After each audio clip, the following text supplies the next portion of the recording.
Also,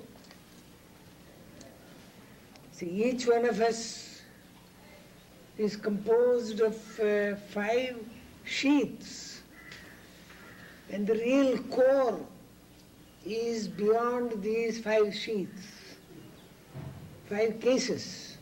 Swami would say we are having a raincoat and a coat and a shirt and a banian, underwear and all that kind of thing. And the real man, the real person is inside all this. So also we have what is called the food body, created by the food that we eat, the material body, the Annamaya Kosha as it is called. And then we have the breath, and then we have got the mind, and then we have got the intellect, and then we have got the inner spring of joy. And even that has got to be transcended in order to realize the real core. Because in the real reality that is we, there is neither joy nor sorrow. You must transcend joy and sorrow. So you must transcend even joy. That is the real core. Now this Om, it takes up at the physical stage, the body, the food stage, and then it goes through the mind, the breath and the mind and the intellect and the Ananda. So that when you come to the final intonation or hum in which it ends, we have come to the Ananda stage. And then the silence that follows, even that hum is the real thing. In that silence we will have to discover, in that silence resides divinity, our real divinity. So this Om has got a number of meanings like that. And that is why the essence of all philosophy and thought and spiritual practice is this sound Om. And that's why it is written in a number of scripts on this Gopura. The full moon hall, the Purnachandra auditorium, the full moon hall where all the gods that ever man adored do congregate to witness him. You will see under every pillar in that Purnachandra auditorium some form of God sitting, petrified of course, sitting, as if sitting, waiting for Bhagava to come, for the avatar to come. But they know the avatar, because they are all forms of God whom men have adored for centuries. and they are curious to know who is this divine personality that the world is now adoring. So they're all waiting, each one already appropriating a pillar for himself or herself and awaiting the chance. That is what it appears to me. The full moon hall where all the gods that ever man adored do congregate to witness him. The pillar proclaims what he has come to teach. All faiths are facets of the truth. You can kneel or turn a wheel, guess him formless or with form, or see him, serve him in man and beast and plant.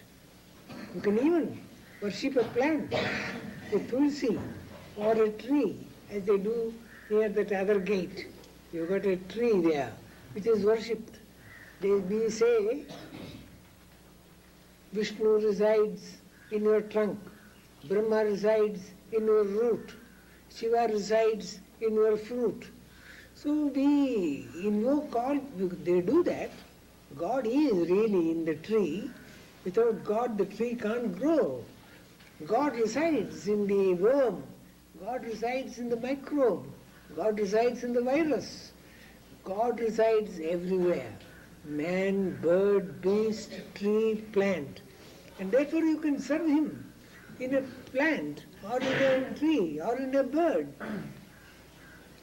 Sai is the journey's end, whichever path you tread. He is the guide, the God, the goal. The Nilayam is the lab where the alchemist turns leaden hearts to Bangaru. Formerly the alchemist used to convert lead into gold. Bangaru is gold. And Baba's fondest expression is Bangaru, so far as we are concerned. Once it happened that I got into some trouble. Excuse me, keep it confidential, please.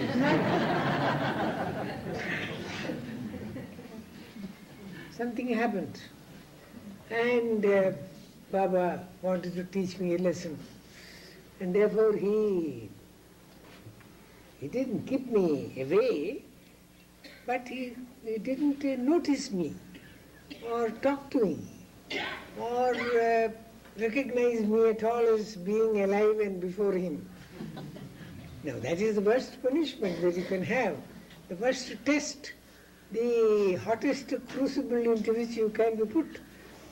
You are there right before him, standing near the wall, and as if you are simply brick and mortar and nothing else. And he will pass up and down a number of times, and you may plead, Swami, Swami, Swami, Swami, Swami, a number of times, but he is deaf to all your appeals. Like that it went on for about 10 days, 12 days, and it was a terrible experience. And then one day, when I couldn't bear it any longer, so I broke down, and then Swami said, what is all this? There's nothing. Go. That was something. So of course Swami said, there's nothing. Why are you worrying like this? No, nothing. Go, go, he said. Now, of course it was satisfactory. At last he had spoken to me, recognized me, and said at least something. But I wasn't quite pleased. Anyway, I got down the steps and bhajan was going on. So I moved right up to this Gopuram, because there was no Gopuram then, but came up so far as that. And then I poured out all my sorrow through my eyes. And then I went back. And Baba had not yet finished the bhajan and gone up. So I somehow smuggled myself into that room, what is called the interview room, so that when he comes and tries to go up, he could see me once again with a melancholy face. But he didn't notice me at all. He simply went up and I followed him, the steps. Then I stood before him. And then he was surprised that this fellow is still having a melancholy face. I had spoken to him and I asked him to go. Why is he coming up again? So he said, why? What's the matter? Why again? Why still?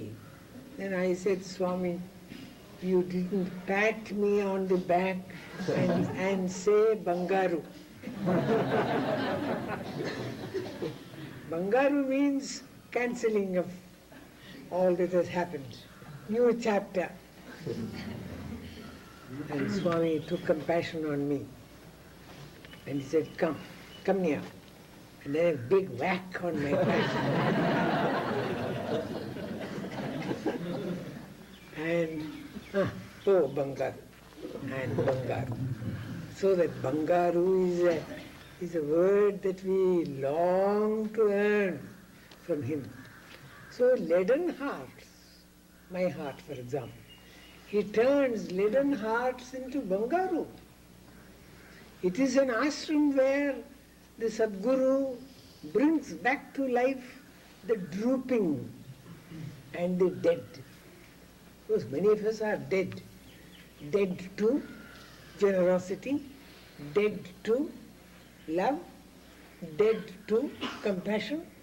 You are alive, of course, but you are dead to the clamor of the poor, to the groans of the sick. We are dead. We don't hear. Or the drooping and the dead. These people, his palm, we know, has the balm. His palm has the balm for the drooping and the dead. It is a workshop. It is a laboratory. This is an ashram. This is a workshop where he sets aright all broken hearts. They come here. And he sets aright and mends the damaged mind. It is a school. That's why the school became a university. It started as a school. And even now the university is a part of this school. It's an extension of this school. It's a school where we learn a few more D's. In the alphabet we have got only one D. But Baba teaches us 3 D's. Duty, devotion, and discipline. 3 D's. So when we come to A, B, C, D, then Swami says, no, wait, there are 2 more D's. 3 D's in this alphabet, in this school. And extra F's. You've got 4 F's here in Atmic alphabet, where arithmetic is upside down. In this school, you learn arithmetic upside down, where 3 minus 1 is 1. That is, Swami says, you've got man and the creation or nature and God. Now this creation and nature is only an extension of our mind. It is our mind that has conceived of all this. Mentalism it is called.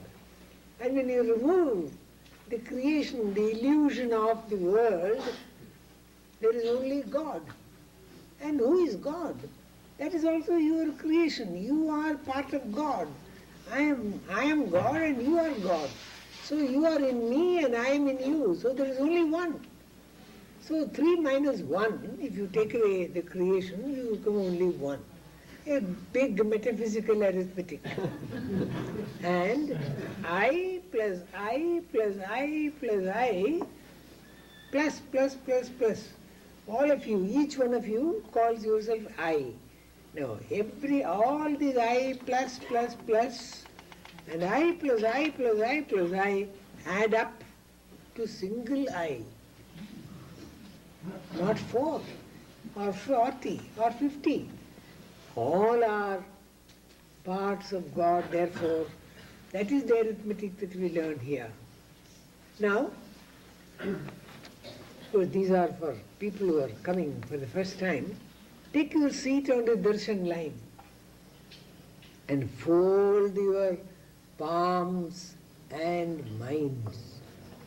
You've got to fold not only the palms, that is physical exercise. 1, 2, 1, 2. Physical exercise. Fold your minds. Folding the palm is an indication. These are the 5 sense organs, and these are the 5 organs of action, organs of perception. And these 5 put together and offered to whatever we receive through the senses, whatever we act through the organs of action, we offer to you. That is why Baba says these minds are folded, not merely palms. Bid adieu, when you sit in the darshan line, bid adieu to hate and pride, farewell to envy, greed. Picture his lovely form and pray for darshan, sparshan, touching and sambhashan, that he might utter a word or two to you. 3 blessings he has come to give. But Swami says that these 3 blessings, seeing, touching and hearing his voice, he has come to give that. So there is an old story which he tells us. You know, during the days of Rama, he killed a large number of demons, poor things. And at last they clamored and said, what is, you have destroyed our lives, and we have only obeyed our master Ravana, and we fought for him so loyally, and he died in your hands. So what's going to happen to us? You must save us now. And then it seems Rama said, because it's all a joke, more or less. Swami enjoys jokes.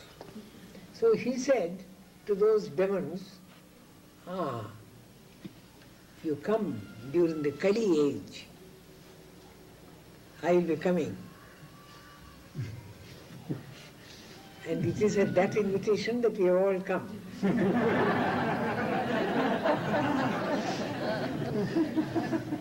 And you will be saved then. You require, it seems he told those demons, you require 3 triple treatment. Some rishis and others, they simply saw, they had darshan and they were saved. Some had sparshan and they were saved. Some heard the voice and they were saved. But you are such a deep-rooted wickedness in you that come at that time. And I'll give you all 3. Internal medicine, external application, and control of diet and other things.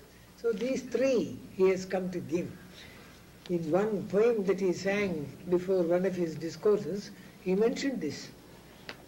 I have come because I have promised the demons that I will save them again. Anyway, it is good that we don't remember our past. Forgetting is a great gift given by God to us. And then, lo, there he is, the orange robe, the flash, the flame, the fragrant breeze, sunlit, halo hair, fulfillment of every golden dream, all the gods in Sai form, grace, majesty, joy and charm. This is Shiva Shakti, Krishna, Ram, Jehovah, Buddha, Jesus Christ. Clasp those lotus feet. Hold the softness of the touch. It will keep you soft forevermore. His feet are so soft. Hold the softness of the touch. You touch it, it is so soft. Don't allow it to, that feeling of softness, don't allow it to escape you. Hold on to it. Keep it in your heart. Then what will happen to your heart? It will soften your heart also. It will keep you soft forevermore. You won't be a hard-hearted person. Once you feel the softness of those feet, that's why he attaches so much importance to sparshan, the touch. Very often he comes before a person and says, Chesko, all right, have it. So he offers the feet so that you might get soft in the heart. Watch. His finger bids you rise, bids you wake, because you are dozing. Even though you may be alert, it is dozing that you are doing. You are not fully alert. You are not fully alert.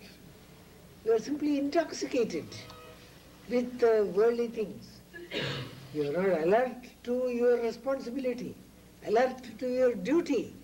You don't awake to your real self. The call is there. You are not awake. You don't hear it.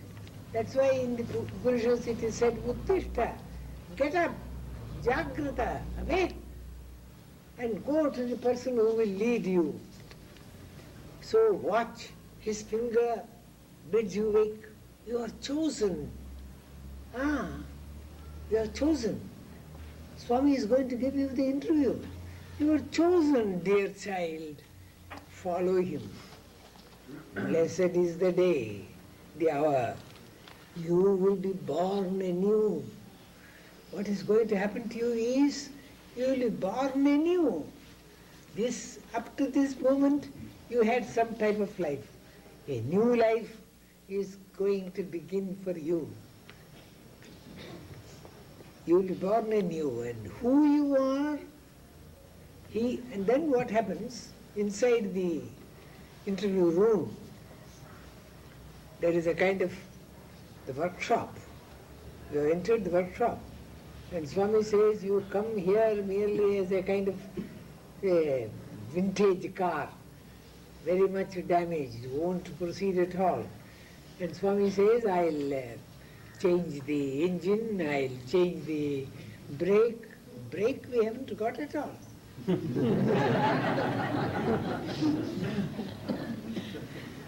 Somebody complained, what, your brake is not working, but that doesn't matter, I've got a good horn.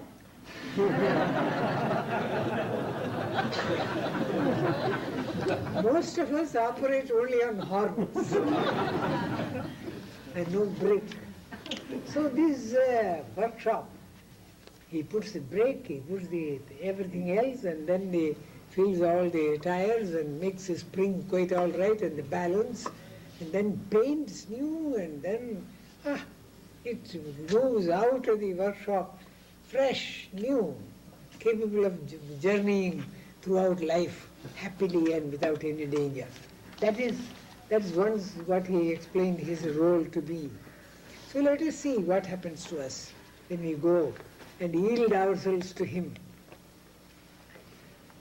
He spring cleans the junk that clutters the brain, and who you are and why is clear in the light. He dots his vibhuti on ajna spot.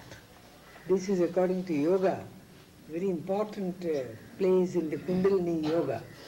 Ajna Chakra it is called. It is the headquarters of the Commander-in-Chief who gives all the orders for the spiritual powers to arouse. And he touches that and puts himself on it. That is to say, his vibhuti, which is himself. Unveils the eye. Unveils the eye. We have all got veils in the eye. And our eyes sees people as different. We see only the color, we see only the religion, we see only the economic condition, we see only the poverty, we see people as different. Your eye has got to be cured. Unveils the eye. afflicted with multiple sight. Our eyes have got multiple sight. They have got the unified sight. No, multiple.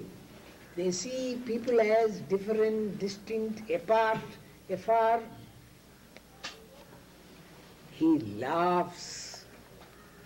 Yes, he laughs. Who else has got the right to laugh? Because we are all such absurdities going around. He laughs to find you deaf, though the ear is near and clear. Deaf to what? To the mantram of the nose. You see, the nose is repeating a mantram. That's the purpose of the nose. Not to poke into other people's affairs.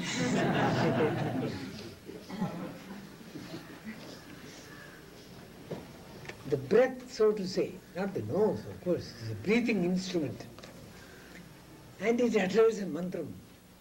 When he breathes in, so hum, so hum. That is the mantram that the nose repeats. He, I, he, I, he, I, he, I, he, I, so hum. This om is only a purification of that soham. Soham, that is the mantram. And what does it mean? I am not Kasturi, I am he. I am not Mr. Harvey, I am he. No, don't identify me with the label that somebody has attached to this mass of vegetarian or non-vegetarian flesh that I carry. No, I am not this, I am he, I am he, I have come from him, I must go back to him, I am he, I am he. No, you are a professor, no, I am he. You are a miserable chap, no, I am he. You are a beggar, you are a beggar, no, I am he. You are an emperor, no, I am he. Everyone is he. Soham, soham. Don't lower me, don't dishonor me, don't devalue me. That is the mantram that with which the child arrives. The first breath of the child, the last breath of the man who dies, even when a man is murdering another, suppose a man is engaged in suffocating and killing another, the breath goes on repeating even at that time, hello, what are you doing? You are he, you are he. In the night, deep sleep, you don't know who you are, you don't know where you are, but the breath is teaching you this lesson from birth to death. It has been telling you, I am he, I am he, I must be worthy of him, I must reach him, I must go back to him, I am sorry I came away from him. That is the message. And Baba says, what is this? I have kept the ear so near the nose so that it can hear. To the mantram of the nose, the breath, soham, soham, I am he, I am he. And you are not hearing it. Then he examines the tongue. Every doctor examines your tongue. Put out your tongue. And then we put it out, it is so long. The mouth can't contain it. Examines the tongue so thick with spite. And it's such thickness, overgrowth upon the tongue. Spite.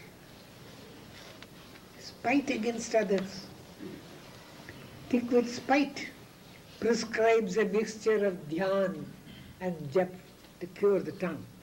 He gives the throat the achyut touch. They say throat touch, some syrup of achyuts, that is to say God, and binds the lips with a not so much. To every person he says, no, not so much. don't talk so much. Don't talk so much. He doesn't say don't talk at all, but not so much. You say I speak only, say 20 words per minute. No, not so much. The other person says I speak 200 words a minute. Not so much. Not so much. Try to reduce it. 10 words a minute, not so much. Even that is too much, so not so much. He gives the armor to the covered chest, and with a twinkle of an eye, he wills away your wayward ways. So you come out of the interview room, prepared like this, and ready for speedier, safer journey. He answers every anguish call, the SOS from shipwrecked passengers, shipwrecked voyagers. Now it doesn't mean that it's only when you get into the interview room that you can contact him. Anywhere. He answers every anguish call, the SOS. Save, oh Sai, that is the SOS. If you look in the dictionary, you will find save our souls. That is the last emergency call that every ship has got to make in order to call other people to help. But this is save, oh Sai, save, oh Sai, from shipwrecked voyagers. All of us are voyaging in the ocean of worldly life, and we are shipwrecked. And he says, Sai, whatever the hour, however faint the cry, Sai need not travel far, he is ever at your door. By your side, behind, before. So Swami says, in Telugu it is very pleasant to hear him say that. Jentane, ventane, intane, kantane untan. How we would like him to say that and hear it. Jentane, ventane, kantane untan. Intane, I forgot. So, jentane, that is, I'll be with you jointly. Joint and jenta. I'll be ventane, behind you. Intane, I'll be in your house. Kantane, I'll be right before your eyes. Untanu, I will be always. So I am before you, beside you, behind you, before your eyes, in your home. You bolt your door and say, there is now nobody to disturb me, but he is there to disturb you. In infinite grace, he makes us aware of the melody vibrant in the stone. The melody vibrant in the stone. A stone is not simply a stone. Sermons in stones, and books and running brooks. Every stone has got a sermon. Every stone is vibrating with the divine power. And you know the story. He wanted a geologist to pick up a stone, a rock, and he said, what does it contain? And he began to give a lecture on geology, on petrology, and what it contained. Then he said, no. What is, he said it contains some silicon and this and that. What is silicon? And then he said, yes, silicon is a bundle of molecules and atoms, silicon atom. And what is an atom? It contains, of course, some nucleon or neutron or proton or meson, or they have not yet discovered how many more things there are there. And then he said, no. And what is inside that? What is inside that? I can go only as far as that. And then Swami, and then there was Krishna with the flute. So this melody vibrant in the stone. Every stone sings the glory of God. Flute. Krishna's flute. If only you have got the ear, place every stone in your ear and you will hear Krishna's flute. You will hear the Lord's melody in your ear. As a matter of fact, when he was a little boy, Swami, some people, of course he was talking of Krishna, And somebody, do you want to hear Krishna's flute? Swami said. And then said, come, lay your head on my chest. Your ear. Paste your ear on my chest. And they heard Krishna's flute. The mother heard the Krishna's flute, placing her head on the son's chest. So in infinite grace he makes us aware of the cross that bleeds in every blade. Every blade of grass has got its crucifixion, has got its resurrection. It is crucified when it fades. It is resurrected when it becomes green again. And you know the story of Hyslop's cross, given by simply putting together two blades of grass. He showers the holy ash, his signs and wonders in all his million homes. Don't think it is your home. In all his million homes, wherever he shows a sign or wonder, it is his home, not your home. Some people ask Swami, Swami, you must, when you come to Delhi, you must come to my place. Oh, you have got a place? Is that your place? No, Swami, it is, excuse me, it is our place. Oh, half and half. No, Swami, it is your place. Then why should you invite me?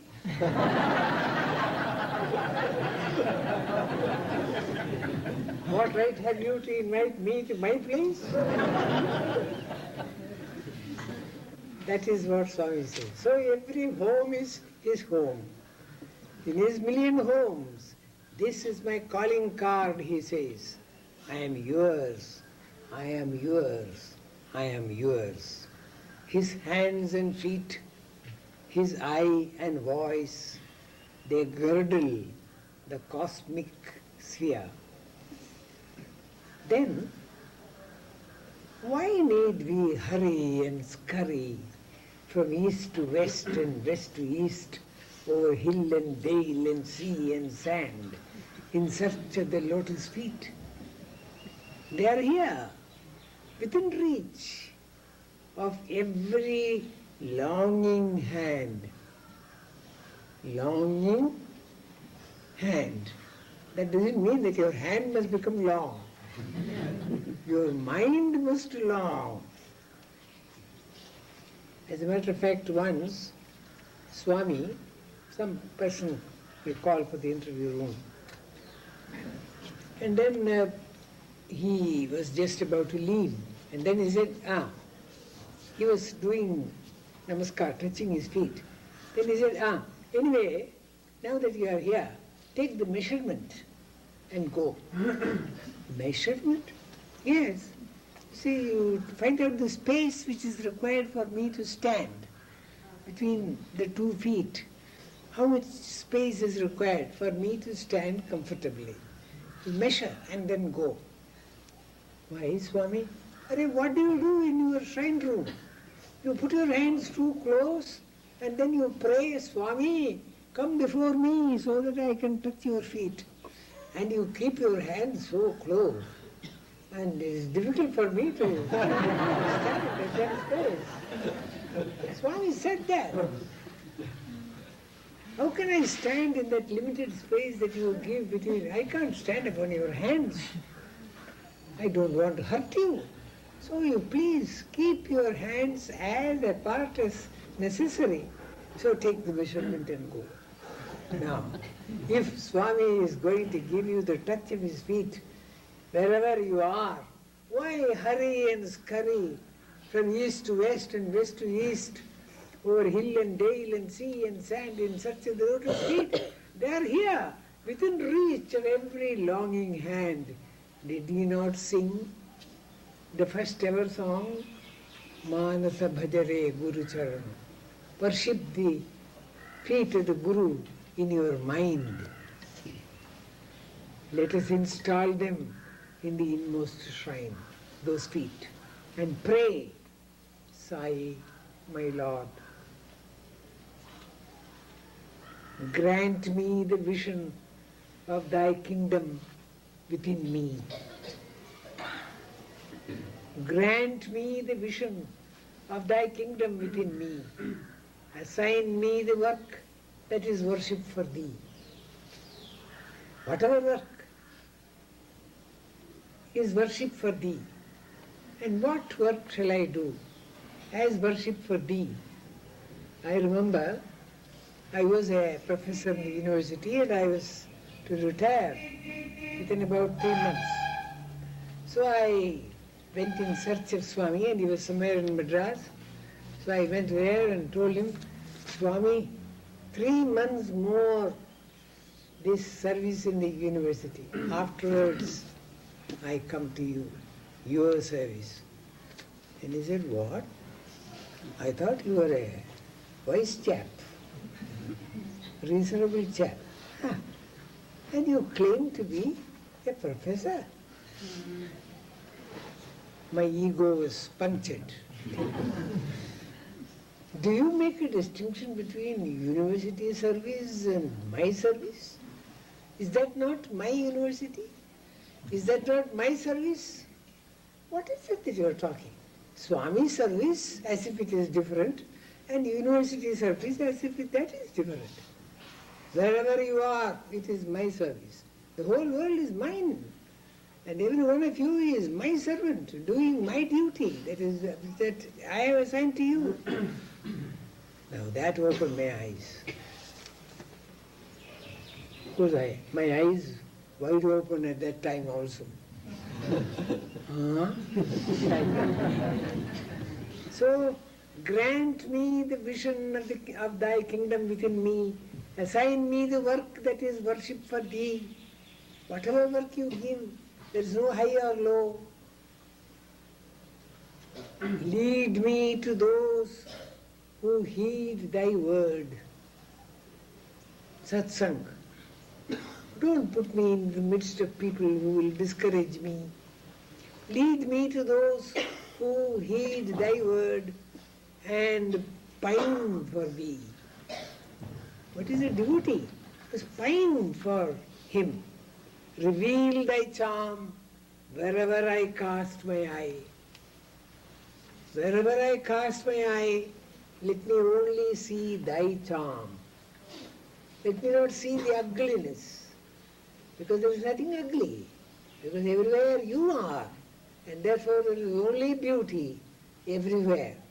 It is my prejudice that makes me feel that it is ugly. And Swami fulfill this one desire. Let me, Swami, let this thy little self merge in thee. Jai Sai Ram. Now, I will read it from the beginning once, so that you may get the feel of it. Now you can do your worst. I started my worst.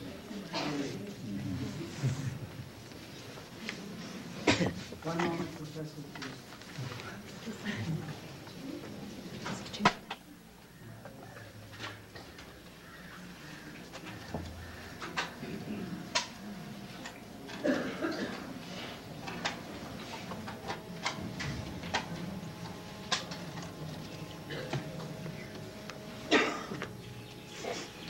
That is the defect of becoming slaves of machines.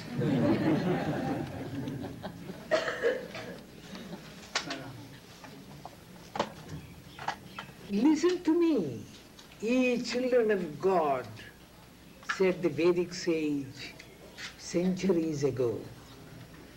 I am longing to tell of a vision I had, 1,000 suns, a feeble flash, his effulgence I saw. Listen for a while, same good news I bring.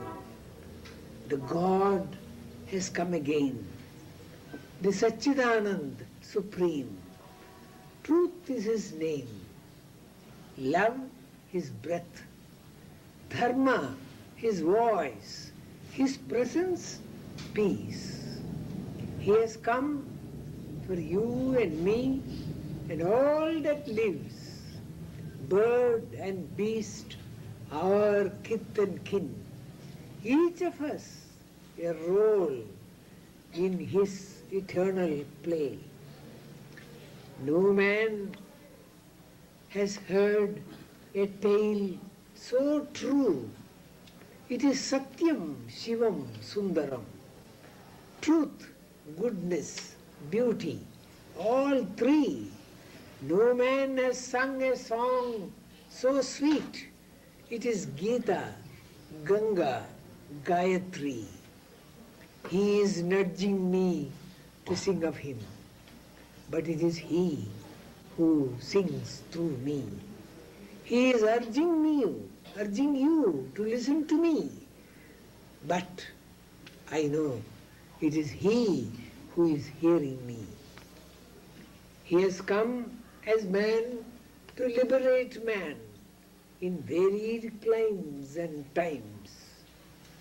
When mankind wailed, "Lead, kindly light," he has come again with the lamp of love.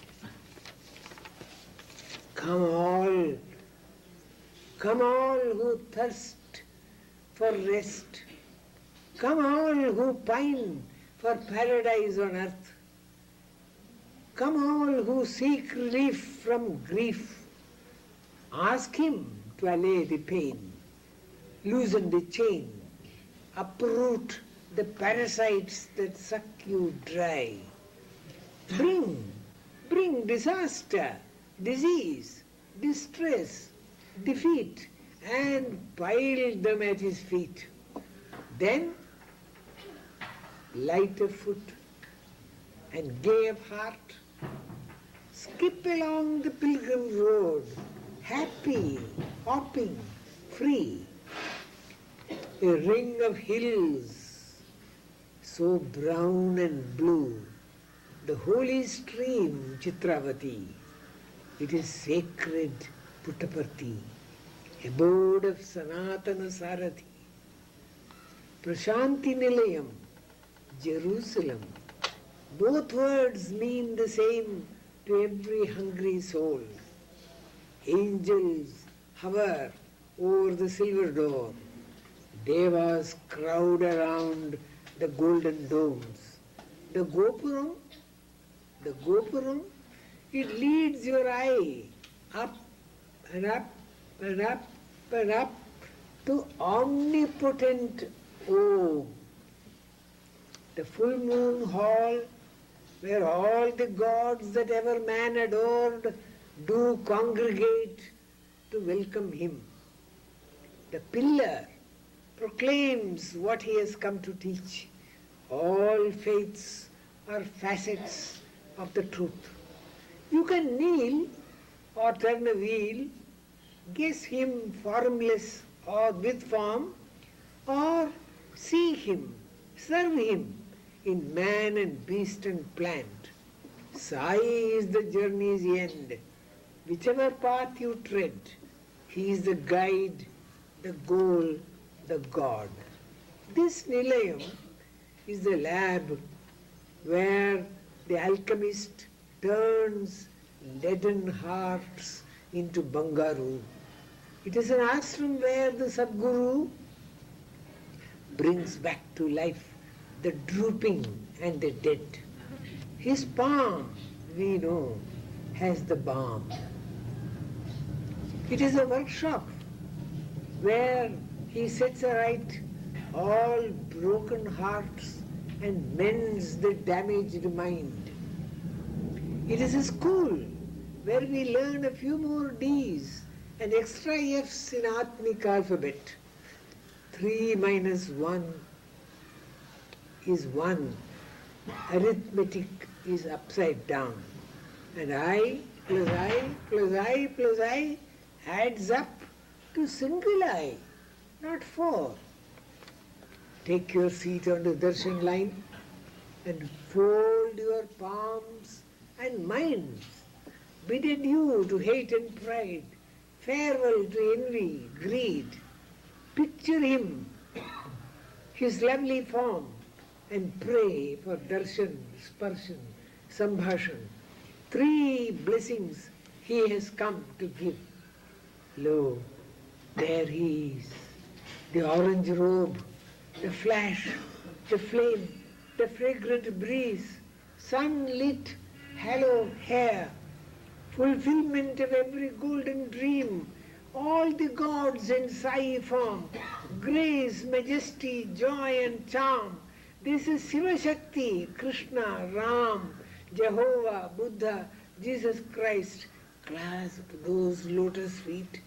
Hold the softness of the touch. It will keep you soft forevermore. Watch. His finger bids you wake.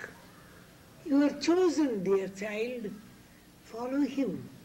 Blessed is the day, the hour. You will be born anew. He spring cleans the junk that clutters the brain, and who you are and why is clear in the light.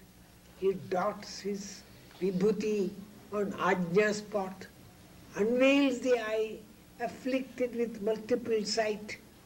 He laughs to find you deaf, though the ear is near and clear, to the mantram of the nose, the breath.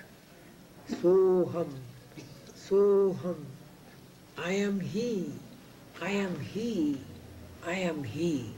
He examines the tongue, so thick with spite, prescribes a mixture of dhyan and jap. He gives the throat the acute touch and binds your lips with a not so much, not so much. He takes the load from off your back, says, I am here to bear, you move on. He gives an armor to the covered chest, and with the twinkle of an eye, he wills away your wayward ways. He answers every anguish call, the SOS from shipwrecked voyagers. Whatever the hour, however faint the cry, Sai need not travel far. He is ever at your door, by your side, behind, before. Doubt? Doubt? He answers. Lock? Lock? He enters. Decry? He pats you. Defy? He stays. Defy? He stays. He knows all we have been and are, and what we yet shall be. In infinite grace he makes us aware of the melody vibrant in the stone, of the cross that bleeds in every blade. He showers the holy ash, his signs and wonders in all his million homes. This is my calling card, he says. I am yours. I am yours. I am yours, he says. His hands and feet, his eye and voice, they girdle the cosmic sphere. Then why need we hurry and scurry from east to west and west to east, over hill and dale and sea and sand in search of the lotus feet? They are here, within reach of every longing hand. Did he not sing the first ever song? Manasa bhajare Guru Charana. Worship the Guru's feet in the mind. Let us install him in the innermost shrine and pray. Let us pray. Sai, my Lord, grant me the vision of thy kingdom within me. Assign me the work that is worship for thee. Lead me to those who heed thy word and pine for thee. Reveal thy charm wherever I cast my eye. And Swami, fulfill this one desire. Let me, Swami, let this thy little self merge in thee, merge in thee. Jai Sai Ram.